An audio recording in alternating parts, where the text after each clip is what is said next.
Sweden, the story goes, used to be very peaceful, very safe, very blonde.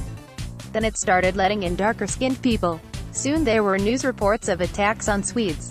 Now, Sweden records the highest incidence of rape in the world. The Sweden story has become absolutely viral. You've probably read a version in a Facebook post, or heard it in a speech or debate. It is the argument ender of the intolerant, to make the case against refugees, or immigration, or Islam. You recount a couple of stories about refugee camp horrors, some random anecdotes of sex crimes involving brown people in various countries, and then drop the Sweden story. Behind it you'll find the resurrection of an old, deadly appeal to fear, that people of certain skin colors are natural-born predators who threaten white women. It's a version of lynch mob logic that happens to appeal to the liberal and tolerant as much as the hateful and intolerant. Story continues below advertisement, and it falls apart as soon as you speak to anyone knowledgeable in Sweden. What we're hearing is a very, very extreme exaggeration based on a few isolated events, and the claim that it's related to immigration is more or less not true at all, says Jerzy Sarnecki, a criminologist at Stockholm University who has devoted his career to the study of criminality, ethnicity and age. Sweden does indeed have far more reported cases of sexual assault than any other country. But it's not because Swedes, of any color, are very criminal. It's because they're very feminist. In 2005, Sweden's social democratic government introduced a new sex crime law with the world's most expansive definition of rape. Imagine, for example, if your boss rubbed against you in an unwanted way at work once a week for a year. In Canada, this would potentially be a case of sexual assault. Under Germany's more limited laws, it would be 0 cases. In Sweden, it would be tallied as 52 separate cases of rape. If you engaged in a half-dozen sex acts with your spouse, then later you felt you had not given consent, in Sweden that would be classified as 6 cases of rape.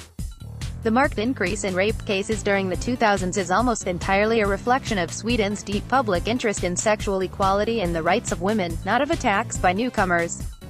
But aren't refugees and immigrants responsible for a greater share of Sweden's sexual assaults?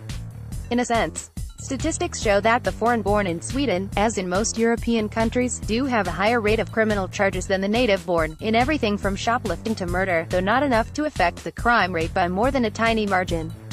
The opposite is true in North America, where immigrants have lower than average crime rates. Story continues below advertisement. Why the difference? Because people who go to Sweden are poorer, and crime rates are mostly a product not of ethnicity but of class.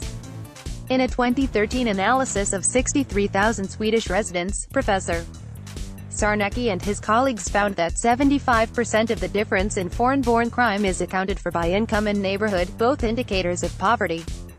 Among the Swedish-born children of immigrants, the crime rate falls in half, and is almost entirely concentrated in lesser property crimes, and is 100% attributable to class. They are no more likely to commit crimes, including rape, than ethnic Swedes of the same family income. What also stands out is that almost all the victims of these crimes, especially sex crimes, are also foreign-born. But for a handful of headline-grabbing atrocities, it isn't a case of swarthy men preying on white women, but of Sweden's system turning refugees into victims of crime. That is the real Swedish crisis. Refugee shelters are terrible, dangerous places, whoever is in them. One such shelters, then known as displaced persons camps, held millions of Europeans in the 1940s and 1950s. Histories show they were a risk of sexual predation and organized attacks against Jewish refugees.